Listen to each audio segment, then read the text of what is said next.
Hi, everybody. This is Miss O'Neill, and today we're going to learn how to take a photo off of the internet and to draw on top of it in Photoshop, so to trace an image.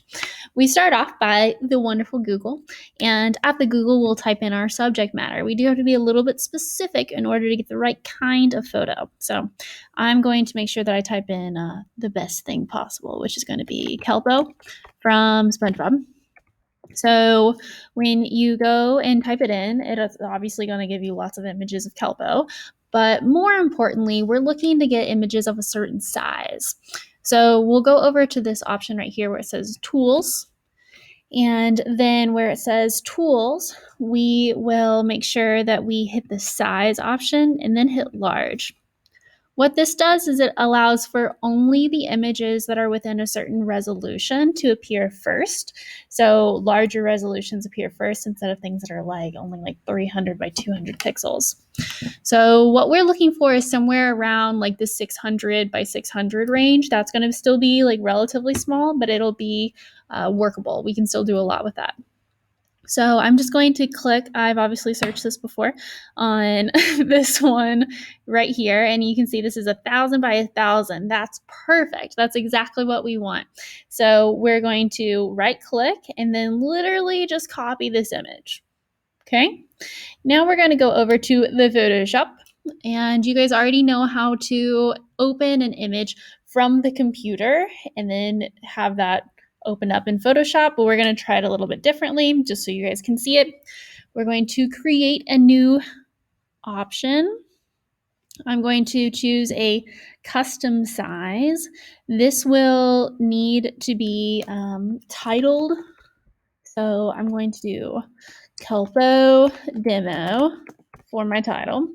And then making sure that I have the width and height changed to inches, not pixels. Imagine if it was only 9 by 12, that'd be itty bitty for pixels. So we'll make sure it's on inches. Orientation, I'm fine with it staying that way. And resolution should really be around 300 pixels per inch in order to make sure that we have enough visual room to add information into our artworks. Then the next thing we'll do is hit create. Okay, and then it opens up this option. So right now we just kind of have this like blank screen. You can see that it has this kind of like checkered background. Remember, that means it's transparent. There's nothing actually there right now.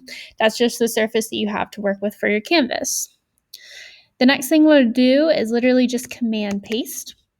When you command paste, it will literally paste in whatever you copied from the internet. So you can see right now that I have Kelpo in here. I'm using the arrow tool and I can move him around, which is pretty cool. So I'm just going to move him to the top of the screen for a second. Then I'm going to go to edit. And I'm actually going to go into free transform. Now, when you go to edit, you see lots of different options for ways you can change the image that you just put in. For now, the only one that I really need to worry about is free transform. With transform, just on its own, you can do isolated movements. So if I only wanted to change the scale, if I only wanted to rotate it, if I only wanted to skew it, but right now I'm just not totally sure all the things that I need to do, so I'll just go for free transform. As you pull across, you can see it keeps the height and width. The reason why it does that for like proportions wise is because we have this lock up here. If I unlock that, it'll go like all wonky ways. Sometimes that's what people want. For me personally though, I like Kelpo's face. We'll keep him the way he is. And we'll stretch it to be as big as we decide that it needs to be. So I'm stretching. You can see as I stretch off the canvas, you can no longer see those parts. And that's fine too, because we don't need them. And then this is what we're left with. I'll go ahead and just make sure he's centered. Those little pink guidelines help me know where that is. And then when I'm good to go, before I do anything else, I have to make sure that I hit the check mark. Check mark confirms with the Photoshop that I'm done with my free transform. He's not going to change anymore. All right, and then this is where we get into drawing on top of the image. So drawing on top of the image, you can obviously do this with just a mouse, although it does get a little bit tiring, especially on your fingers. So I do recommend that you use Wacom. I have mine here, already set it up. There is a video demo and instructions written out for how to do that if you missed that demo. So please make sure you do that first. And then what we're going to do now is we're going to talk about layers. Right now, if I were to go through and let's say I just drew on top of this, that was a really tiny point. This is where the brush is. I'm going to change my point size to be a little bit bigger.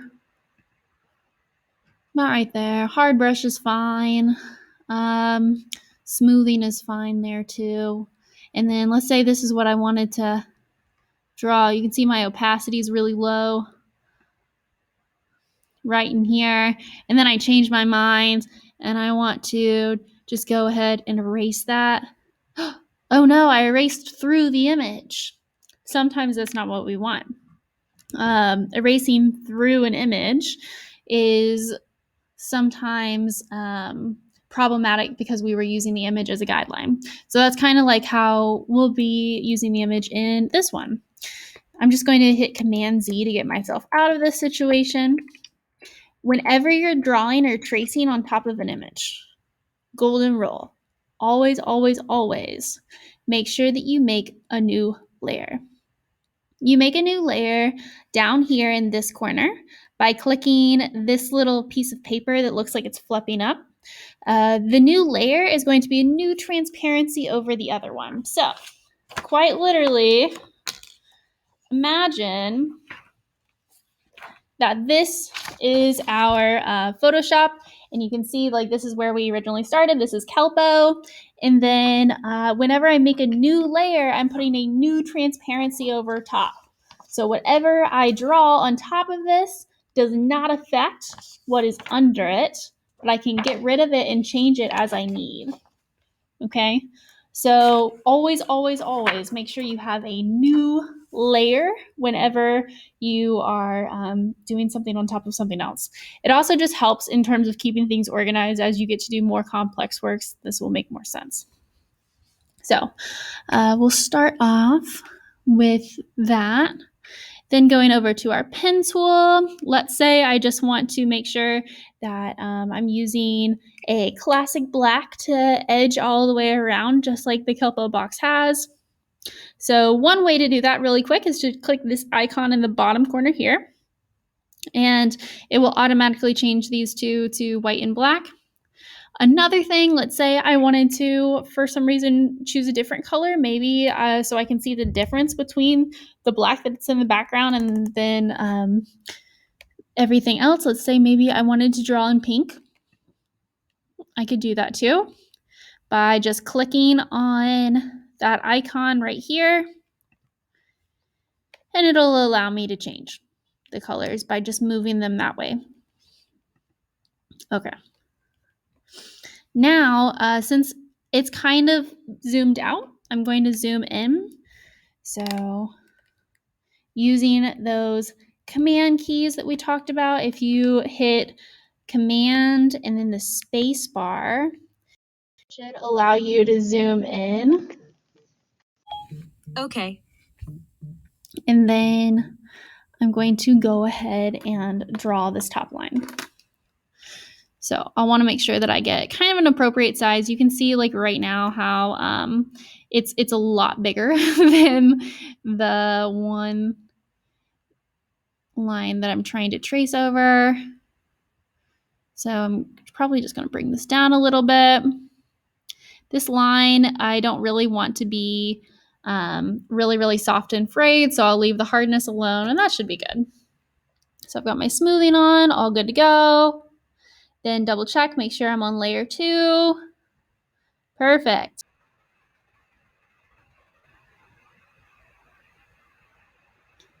Just like so.